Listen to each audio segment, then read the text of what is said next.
السلام علیکم. میں آپ کا میزبان سمیع ابراہیم اور آپ دیکھ رہے ہیں ہمارا یوٹیوب چینل. دو اہم معاملات ہیں جن پر آج میں بات کروں گا. ایک تو ایک آڈیو پھر دوبارہ حکومت پنجاب نے ریلیز کی ہے. اس میں عطا تارڑ یعنی مسلم لیگ نون نے کی ہے. عطا تارڑ اور عظمیٰ بخاری آئے. اس سے پہلے میڈیا کو وہ ویڈیو آڈیو فیڈ کی گئی.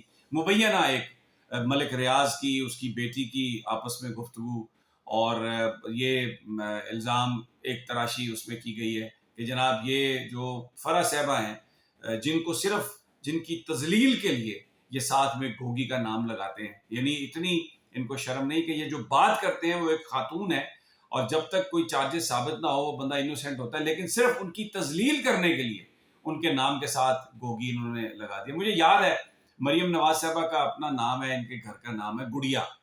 تو میں ایک چینل میں کام کرتا تھا، وہاں پر میں نے ایک دفعہ پروگرام میں وہ میرے منہ سے نکل گیا کہ گڑیا نے یہ بات کہی ہے، گڑیا اب یہ کرے گی، کیونکہ وہ سب کچھ کنٹرول کرے. تو اتنا انہوں نے احتجاج کیا کہ میں آپ کو بیان نہیں کر سکتا کہ کتنا انہوں نے احتجاج کیا. ان کے ساتھی، ان کے دوست اور یہ خود باقاعدہ طور پر انہوں نے کہا کہ جی یہ پرسنل جو نام ہے اس کو استعمال کر رہے ہیں تو یہ غلط ہے. اور اب یہ آ کے رٹ لگاتے رہتے ہیں گوگی گوگی، اور ان کو کسی کو شرم نہیں آتی کہ وہ کوئی کسی کی ماں ہے، بہن ہے، بیٹی ہے، اور سیاست میں جس کا کوئی عمل دخل بھی نہیں ہے. خاتون اول کا کوئی عمل دخل نہیں تھا، سابقہ خاتون اول کا.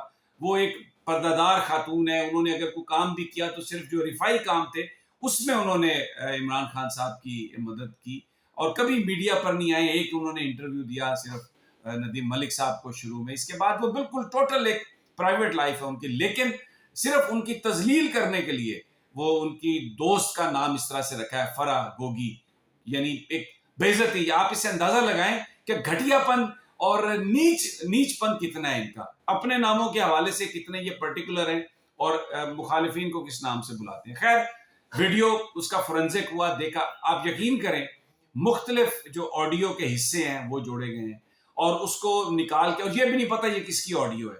کوئی جناب انہوں نے باقاعدہ طور پر اس کو انہوں نے ریلیز کر دیا، نہ کوئی اس کا نہ کسی جگہ پر وہ ایویڈنس کے طور پر پیش ہو سکتے، صرف اس لیے کہ جناب اس وقت عوام جوتیاں مار رہی ہے. جہاں پہ لوگ جاتے ہیں انہیں چور چور، غدار غدار کے نعرے لگاتے ہیں. باہر یہ اوورسیز میں ٹریول نہیں کر سکتے، مارکیٹس میں نہیں جا سکتے، ہر طرف سے لعنت پڑ رہی ہے، اور انہوں نے جناب یہ آڈیو لیک کیا. بڑا ایک افسوسناک ہے یہ. میں معافی چاہتا ہوں اگر میرے کو الفاظ سخت ہوں، لیکن بات ہی انہوں نے اتنی سخت کی ہے کہ اس کے علاوہ آپ کس طریقے سے اس پر کامنٹ کریں گے. ٹوٹل یہ نکل آیا کہ یہ ایک جال سازی کی ہے صرف ایک بدنام کرنے کے لیے. لیکن ایک سوال یہاں پر میں آپ سے عرض کرتا ہوں، یہ ملک ریاض کا بیچ میں استعمال کرتے ہیں نام. ملک ریاض پر یہ فرض بنتا ہے کہ وہ کہے کہ یہ میرا اس سے کوئی عمل دخل نہیں، میرا اس سے کوئی تعلق نہیں. اگر وہ چھپ کر دبئی بیٹھ گئے ہیں جا کے تو اس سے ان کی جان چھوٹنے والی نہیں ہے. اس سے پہلے زرداری صاحب کا جو معاملہ تھا، ایک آڈیو جو لیک ہوئی وہ ملک ریاض کی.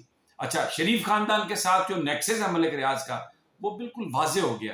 برطانیہ کی نیشنل کرائم ایجنسی نے جو اماؤنٹ 40 ارب روپے ریکور کر کے پاکستان کو دی، جو بیسیکلی ہمارے خزانے میں جانی چاہیے تھی، لیکن اس وقت کیا ساز باز ہوئی، کس طرح کا ایگریمنٹ ہوا کہ وہ جو سپریم کورٹ آف پاکستان نے جرمانہ کیا ہوا تھا وہ اس مد میں وہ چلی گئی اور سندھ حکومت اس کی دعویدار بن گئی.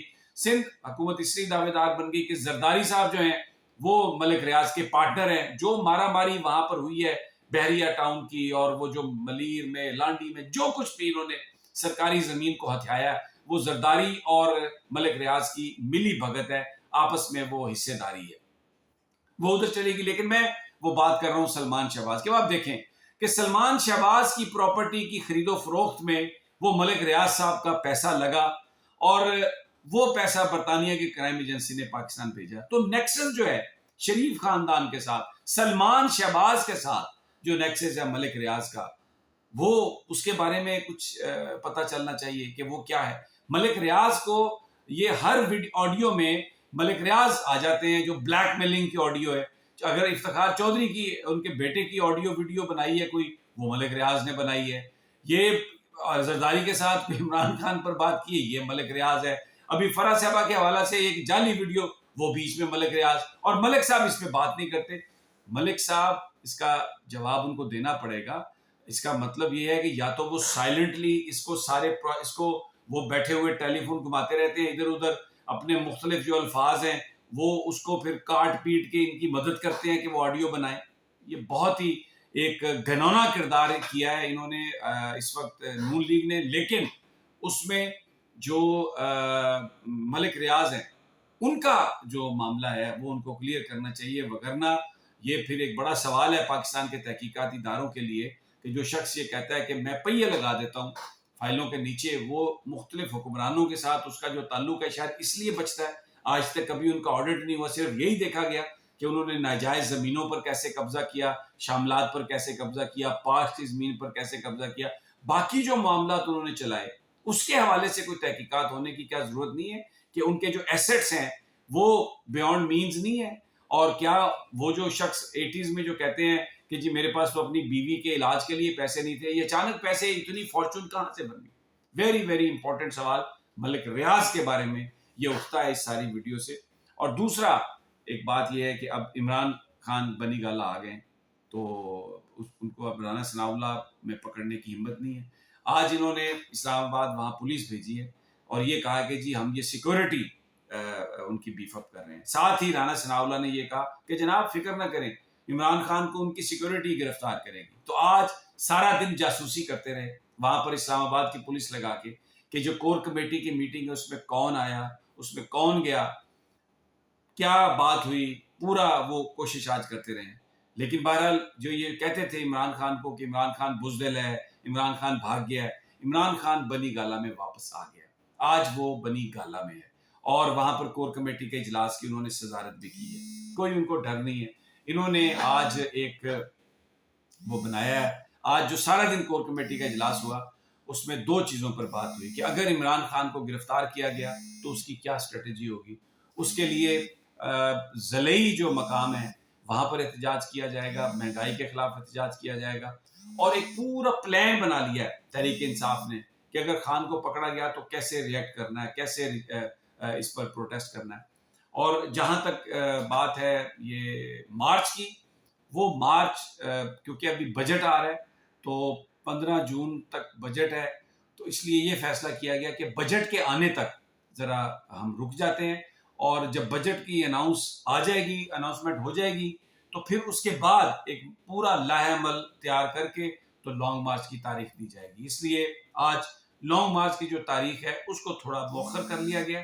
لیکن جو اگر عمران خان کو گرفتار کیا گیا تو اس کے لیے پورا ایک پلان بنا لیا گیا اور تحریک انصاف نے یہ فیصلہ کر لیا کہ وہ ایسا جواب دے گی حکومت کو کہ یہ حکومت یاد رکھے گی. تمام جو ضلعی ہیڈ کوارٹرز ہیں وہاں پر بھرپور احتجاج ہوگا، جو پروونشل ہیڈ کوارٹرز ہے وہاں پر احتجاج ہوگا، وفاقی ہیڈ کوارٹر جو ہے یہ وفاقی دارالحکومت جو ہے یہاں پر احتجاج ہوگا.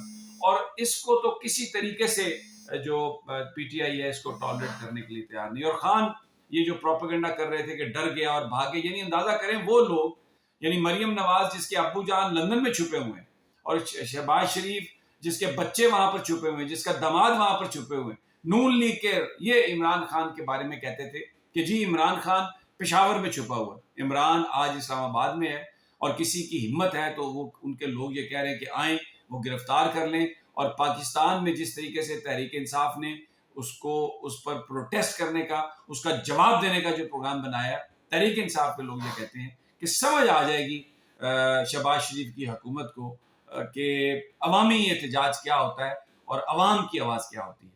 اگلی ویڈیو تک اجازت دیجیے، انشاءاللہ جلد ملاقات ہوگی. اللہ نے